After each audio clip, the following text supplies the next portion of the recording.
大家好，我係中六級學生黃日華，今日想同大家分享一下禮。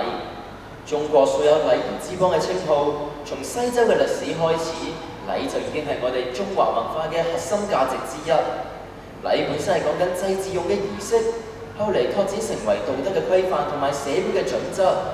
喺歷史上邊，禮係用嚟強調尊重秩序同埋等級。至於現代，禮就着重喺人與人之間嘅和諧相處。禮大致上可以分為冠禮、婚禮、喪禮、祭禮、謝禮、酒禮、聘禮等等嘅幾類，由嬰兒呱呱墮地開始，直到老人壽終正寢，成個過程都係同禮息息相關。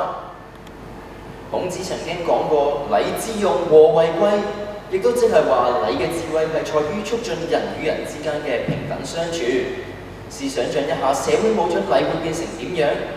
人仲會充滿住快樂嘅笑容呢？人有禮則安，無禮則危。呢句説話係出自於《禮記》，意思係話人若果能夠遵守社會規範，咁社會就會可以安定和平；相反，社會就會陷入混亂同埋危險。到時所有人將會爭鬥頻生，造成社會嘅動盪，所有人亦都會凌駕於法律。著名嘅歷史學家卡萊爾曾經講過：禮貌係比法律更加強而有力。而每個國家對於禮嘅表現亦都係有所不同。例如日本，佢哋會以鞠躬作為主要嘅禮節，通過唔同角度嘅鞠躬去表達唔同程度嘅致謝。而韓國就會對長輩使用敬語同埋行鞠躬禮。印度就會以合十禮向他人致謝。我哋中國，我哋就會以鞠躬作為尊重嘅方法，又或者喺敬酒嘅時候雙手舉杯，甚至喺一啲重要嘅場合或者聚會上面互相贈送禮物，更有諺語禮多人不怪嘅出現。或者講到嚟呢度，大家對禮嘅定義仍然未夠清晰，所以我想喺度同大家分享下我早排所見到嘅事。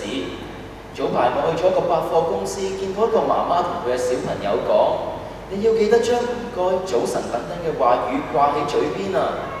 於是嗰個小朋友見到每一個真人又好，甚至係假人公仔都好，佢都會同佢哋講早晨啊！實在係引人發笑。其實由此可見啦，禮並唔係虛偽嘅客套，原來係要發自我哋嘅真心，從內心真誠咁樣感謝別人。原來我哋亦都要謙恭得體，表現禮讓。喺日常生活入邊，我哋又可以點樣實踐禮呢樣嘢呢？喺家庭上邊，禮係對父母嘅孝順尊重，對兄弟姊妹嘅友愛，一句簡單嘅多謝你，甚至係對唔住，其實都係一種禮嘅表現。喺學校上邊，禮係要對老師同學嘅尊重，例如喺老師講書嘅時候，唔好輕易打斷佢哋。至於喺社會上邊，禮係要遵守規則秩序，例如唔好隨地吐痰、唔好插隊等等嘅行為。